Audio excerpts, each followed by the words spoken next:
Hi again, this is Gabe getting away from Ironclad, Cairo, and today I'm going to be going over the tools that I use for building my steampunk props. On the table in front is about 95% of the tools, and I don't have everything out there. A few tools are here and there scattered about. And behind is the spray paint stand that I use. And I'm going to be going over all these tools where I found them. Alright, so we're going to start from left to right. Soldering tool, I use that for doing carvings into plastic, making kind of weathered effects. Also useful if you need to cut holes into your guns or your props, to run piping or any type of threading through it. Behind that are just some bits that I use for my drill. The drill is handy for working on larger holes. Also, if you have any long screws, it helps you get in and out of that. This is not really necessary using a drill. Soldering iron works really well, and you can also use smaller scale drills. But I mainly use the drill for actually drilling through things. Going over to here, this is my large cup of paintbrushes. I have all sorts of paintbrushes in here. Mainly, if you're going to work with acrylics, oil base, even like watercolors, if you use that as well, I would prefer that you use hair brushes. You can buy the assorted packs from Hobby Lobby or Michaels. The same thing goes with the soldering iron. You can also use a wood burner. It has the same effect. You want to have one that has interchangeable parts on it. This one over here can actually unscrew out as a little screw piece right here, and you can change it out to put like a little knife bit or other unique bits inside there. Down here, also you can get the soldering iron from Harbor Freight, as well as a drill. You can get anything about from Harbor Freight. It has everything. Just be careful because you're probably going to blow all your money there. If you don't have one, you can always use a catalog. They have really good prices. And if you're not really going to use this for industrial use, Harbor Freight is probably a good start for you. Back with the screwdrivers. I like the small ones, small sets, because sometimes I might have to dismantle some of my equipment, like the Nerf guns, to get to the internal parts and remove some unnecessary parts or even to modify them. Ruler and the Sharpie and the pencil down there. I use various rulers. I just took out just a plain ruler. You can also use a compass. You can find a lot of tools once again from like the Harbor Freight, but also, you know, look at garage sales. You have some people just looking to get rid of stuff. Needle nose pliers, wire cutter, scissors. The needle nose pliers, I mainly use those if I am working on my Dremel or trying to extract some something from my gun that I need to cut out or something like that. The wire cutters, the small one is a regular generic Hobby Lobby jeweler's wire used for like softer metals. This one is a cobalt. Is it cobalt? It's just crescent, whatever. I got it from Lowe's. It cost me about $15–20. It can cut through steel, like really thick steel. It's really helpful if you're working on trying to cut off some screw heads or doing some wire work, ring work, jeweler's rings, stuff like that you're going to use like steel with. And it also cuts really well through plastic. Okay, moving up a little bit. The lighter. I'm just starting using the lighter more, mainly because I'm working with irrigation hoses to kind of create a tube effect for my guns. It helps with the bending of them. When we're working on another project with somebody building a backpack with PVC pipe, somebody brought in a machine that bends the pipe using heat, like a large heat gun, and it got me thinking. I tried to use a heat gun on it earlier, and I just about burned myself. Not a good idea. Lighters, it's smaller, it's much more efficient. I just take a candle, like a little tea candle, and just use that. And safety goggles, that's a must. A must with anything that you're trying to cut with. You gotta have safety goggles. These are welded goggles. Once again, I bought these from Harbor Freight. These have the actual the clear, but also the weld part on there. Not like I'm gonna do any welding, but I can just flip it all the way up like that and just work fine. Now these are full goggles, not glasses. Reason why, oh, just found that out. Reason why I would emphasize that you use goggles, because you have parts that fly over the place. You have fine particles, especially if you're working with your Dremel. So you got to be really careful. See, right there is my little utility knife. It's a little Leatherman tool, really helpful. It's kind of like a Swiss Army knife. Once again, you can find that from Harbor Freight. X-Acto knife, you can find that at just about any hobby store. They work well with carving off the moldings of the plastic parts, my guns, shaving them off. Right here, these are for making little jeweler loops and stuff like that. Not loops, but like the rings. I got this because one of my people in my group who was working on trying to create some little loops for jewelry and stuff like that, for using like copper wire, so we can make like decorative jewelry items to go with the guns. Right next to that is a wire stripper. I have an excess of wire from my job, that like ground wire, stuff like that would normally just get tossed out as old ground wire. What I do is I use the wire stripper, clean it off, and I can actually use the copper wire or whatever wire in there for the guns, kind of like show like little electrical parts, stuff like that. So once again, you can buy that from Harbor Freight. The next best tool in the lineup is E6000. Move the camera a little closer. E6000, you can find that at Wally World, Walmart. I'm not sure about Target. All the hobby stores have them. This is really good glue. It dries a little slow, so you got to be patient with it. But it's like the best bonding glue I've ever known. Right next to that is my Dremel. Dremel rotary tool, same thing.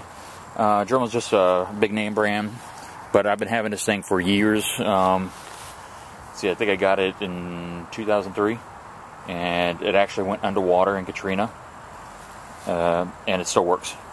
So that's pretty darn good. Moving up a little bit, my headlamp. This is really helpful if you're trying to work on like fine painting, or working on fine detail items that sometimes the shadows will get in your way if you're trying to work with lighting. Alright, I got my little saws right here. Once again, you get these from Harbor Freight if you want to. I use these mainly cut plastic bottles, parts of guns, trying to remold them. I got two different ones right there. One's a big one, one's a small one. I think they're mainly used for PVC pipe cutting. I know some people are going to be like, oh, that's used for this, that's used for that, whatever. A rag. This is good for wiping off dust, using the denatured alcohol to it, etc. Alright, these are my Dremel Bits. I got a lot of them. What I did was I took a piece of grit paper, laid it on a 2x4 board, and drilled holes maybe 3/4 of an inch down, and I moved all my bits onto it. Usually when you have a Dremel set, you usually have like the things in a case, you have to fumble through them. I don't like to do that. I like to just grab it and go. This is a really smart idea to do that. Stake it, sit right up, and just, you know, work as I want to. On here I have several different bits. Let me go ahead and put this down.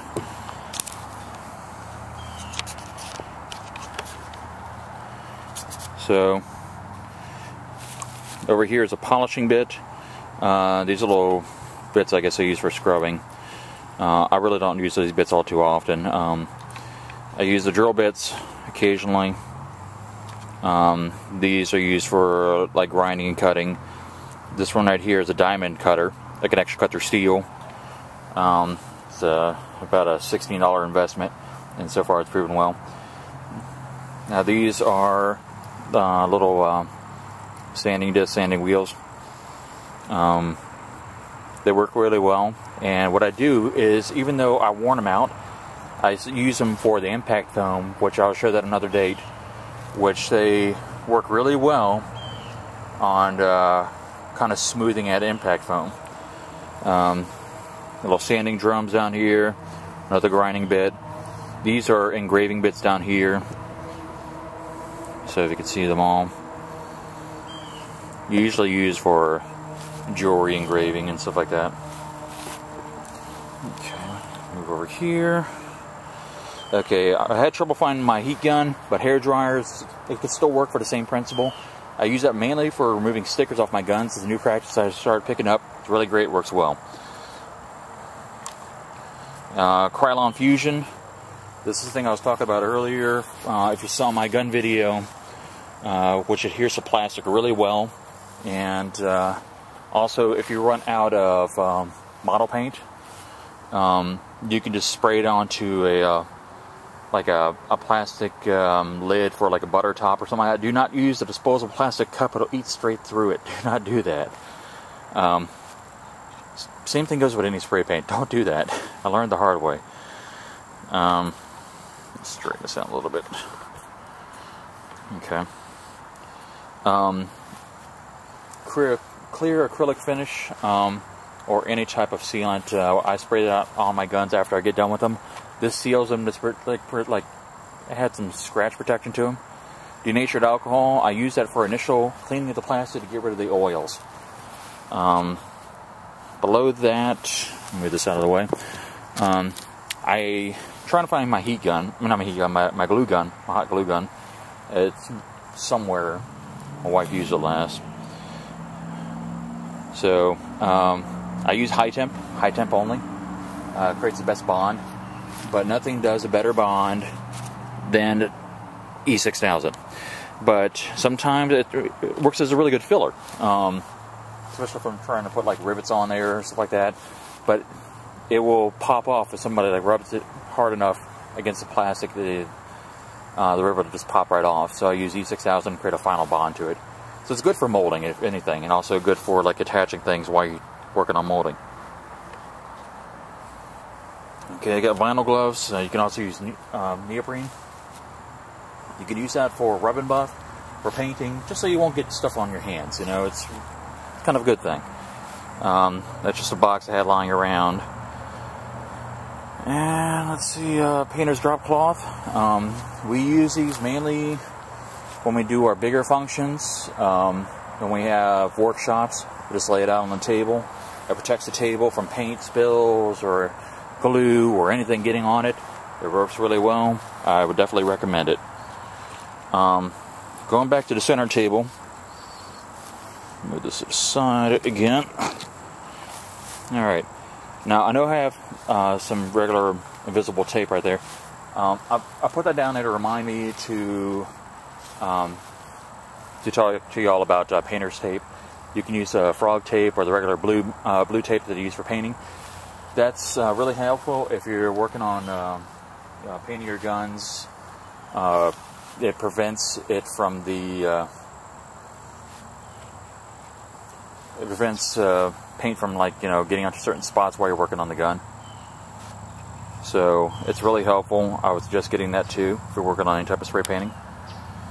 And last but not least, move the goggles out of the way. It's brush cleaners. They work really well if you're trying to use rub and buff to clean it off from the brushes.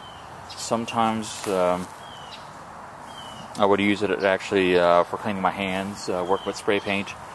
Paint thinner works well too. These are just, you know, hobby brush cleaners that you can find from Michael's or Hobby Lobby. And I'm going to show you one last thing. I'll pull one out here.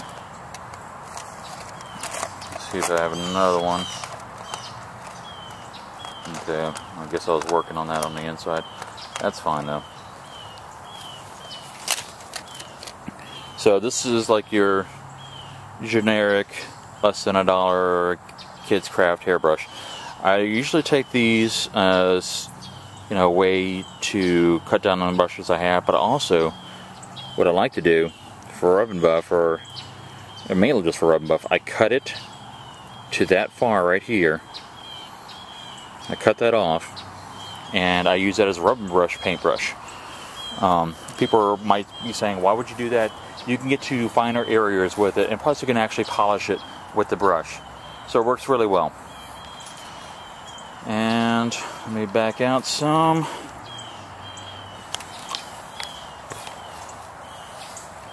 I'm going to move over here. Alright, this is my painting stand. Move it back, move it back. Okay. So my painting stand, just a bunch of PVC pipe. You can assemble one on your own. I have 2 T junctions, about 6 elbows, and it stands roughly about 5 feet tall and about, I think, 4 feet wide, and 3 feet at the base.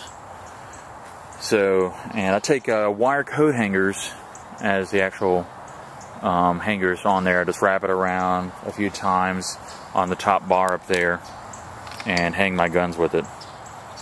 Alright, so this pretty much concludes everything. If you have any questions, just feel free to drop me a message. Yeah, and that should be it. Gabe Inway from Ironclad, Cairo, here in nice and mosquito-eaten Slidell, Louisiana. Signing out.